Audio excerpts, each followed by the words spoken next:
త్యాగమూర్తులు అయిన సోదరులు, కుటుంబ సభ్యులకి, అలాగే ఇక్కడికి విచ్చేసిన ప్రాణ త్యాగం చేసిన పోలీస్ వీరులని గౌరవించే పవిత్రమైన రోజు. చైనా ముష్కరులు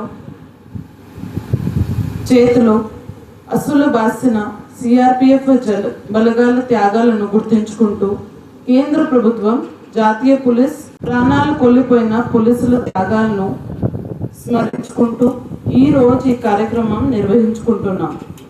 అసలు బాసిన పోలీసుల సిబ్బంది కుటుంబాలను అన్ని విధాలు ఆదుకుంటాం. ఇప్పుడే ఎస్పీ గారు ఈ రోజు సంబంధించి హిస్టారికల్ బ్యాక్గ్రౌండ్ మొత్తం చెప్పారు. బ్రీఫ్లో చెప్పాలంటే 21 అక్టోబర్ 1959 భారత్ సైన్యం లద్దాఖ్లోని హాట్ స్ప్రింగ్ అనే ప్రాంతంలో చైనా దురాక్రమణను కరమ్ సింగ్ డిఎస్పి నాయకత్వంలో సైనికులు సమర్థవంతంగా తిప్పికొట్టిన రోజు ఇది. దీంట్లో కరమ్ సింగ్తో పాటు 10 మంది పోలీసు వీరులు అమరయ్యారు.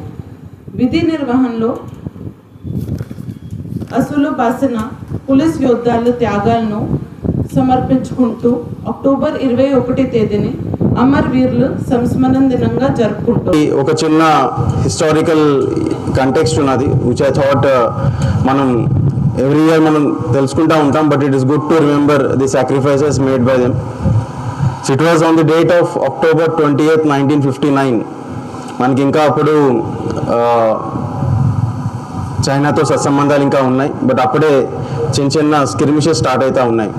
లదాఖ్ సెక్టార్లో అక్సాయ్ చిన్ ఏరియాలో మనకి కొన్ని ఇన్కర్షన్స్ చైనా నుంచి వస్తున్నాయని చెప్పి ఒక ఫార్వర్డ్ పోస్ట్ పెట్టడం జరుగుతుంది హాట్ స్ప్రింగ్స్ దగ్గర.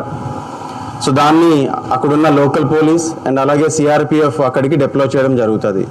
సో ఆ టైంలో 28 అక్టోబర్న ఒక 3 టీమ్స్ని రికనైసెన్స్, అంటే మనం ఎలా అయితే బీట్స్ పంపిస్తూ ఉంటామో ఏరియాని డామినేట్ చేసి ఏరియా ఎలా ఉందో తెలుసుకోవడం కోసం, అప్పుడు కూడా ఒక 3 టీమ్స్ని డిప్లాయ్ చేయడం జరుగుతుంది. ఒక 2 టీమ్స్ బై ఆఫ్టర్నూన్ వాళ్ళు మళ్ళీ రిటర్న్ వస్తారు. సో అక్కడున్న వెదర్ కూడా ఇట్స్ వెరీ కోల్డ్ ఉంటుంది, 15,000 to 16,000 feet హైట్లోని. ఇట్స్ అ వెరీ, ఆ టైంలో 1959లో మనకి ఇంకా అంత ఇన్ఫ్రా కూడా ఏర్పడలేదు.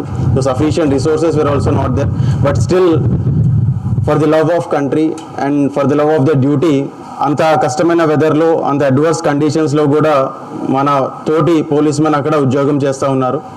సో అలా ఒక 3 టీమ్స్ వెళ్ళిన తర్వాత ఒక 2 టీమ్స్ రిటర్న్ వస్తాయి. ఒక టీం ఈవినింగ్ అయినప్పటికీ కూడా ఇంకా రాకపోయేటప్పటికీ మళ్ళీ వాళ్ళ కోసం మరొక టీంని పంపిస్తారు. ఆ వెళ్ళిన టీం కూడా నైట్ వచ్చినప్పటికీ ఈ 3rd టీం కోసం ఎక్కడా కూడా ఎటువంటి ఆచూకీ లేకపోయేటప్పటికి నెక్స్ట్ రోజు మళ్ళీ ఒక పెద్ద బృందం ఏర్పరిచి నెక్స్ట్ రోజు వన్స్ అగైన్ ఎక్కడైతే కొంచెం మనకి లైక్లీ ఛాన్సెస్ ఉన్నాయి ఆ ఏరియాలోకి టీం వెళ్తాయి. సో మనకి అక్కడ చుషూల్ సెక్టర్లో there will be sudden bombardment of firing. So ఆ ఫైరింగ్లో ఒక 10 పర్సన్స్ని, మన 10 పోలీస్మెన్స్ని కోల్పోతాం.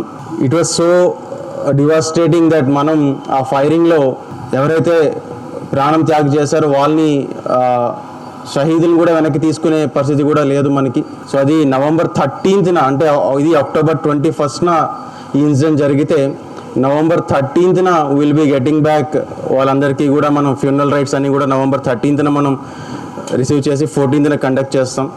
సో ఆ రోజు జరిగిన సంఘటనని గుర్తు చేసుకుంటూ 21st అక్టోబర్ ప్రతి సంవత్సరం కూడా మనం ఈ సాక్రిఫైస్ ఏవైతే చేస్తూ ఉంటామో అని గుర్తు చేసుకుంటూ మనం కూడా మనం చేసే విధి నిర్వహణలో అదే విధమైన కమిట్మెంట్తో పనిచేయాలని, స్ఫూర్తి తీసుకోవాలని ఆశిస్తున్నాను.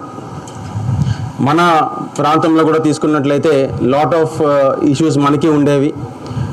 ఎల్డబ్ల్యూ కన్సర్న్స్, ఫ్యాక్షన్ కన్సర్న్స్, దాంట్లో కూడా మన చాలామంది పోలీస్ పర్సన్స్ ప్రాణత్యాగం కూడా చేసి ఉన్నారు. ఈవెన్ టుడే ఆల్సో మనం ఈ రెగ్యులర్ వర్క్లో కూడా lot of few people would be having health issues and all, but still we have a duty to serve. So దానికోసం మీరందరూ కూడా దీన్ని స్ఫూర్తిగా తీసుకొని మనం చేయాల్సిన విధుల నిర్వహణలో ఎక్కడా కూడా ఎలాంటి గ్యాప్ లేకుండా మంచిగా చేయాలని ఆశిస్తూ, సో రాబోయే గోయింగ్ ఫార్వర్డ్ ఆల్సో పబ్లిక్కి ఒక మంచి సర్వీస్ అందజేయాలని కోరుకుంటూ భారతదేశం మొత్తం కూడా ఒక ఘనంగా నిర్వహిస్తున్న పోలీస్ శాఖకు, అదేవిధంగా మన ప్రధానమంత్రి నరేంద్ర మోడీ గారికి, నారా చంద్రబాబు నాయుడు గారికి, పవన్ కళ్యాణ్ గారికి ధన్యవాదాలు తెలియజేస్తూ, వాళ్ళ పల్నాడు జిల్లా కలెక్టర్ గారి ఆధ్వర్యంలో, అదేవిధంగా ఎస్పీ గారి ఆధ్వర్యంలో పోలీస్ అమరవీరుల స్మారక దినోత్సవాన్ని ఈ విధంగా చేయడం అనేది చాలా గొప్ప విశేషం. పూర్వంలో ఉన్న చరిత్రని తెలుసుకోవటానికి మరి పోలీసులందరూ కూడా ఒక నీతి నిజాయితీతోటి ప్రణాళికాబద్ధంగా ప్రతి కార్యక్రమాన్ని ప్రజల కోసం చేస్తున్న పోలీస్ అమరవీరులందరూ కూడా జోహార్లు అర్పిస్తూ మరి వారిని ఆదర్శంగా తీసుకొని ఇప్పుడున్న పోలీస్ శాఖ అంతా కూడా ఈ ప్రజల కోసం పనిచేస్తుంది.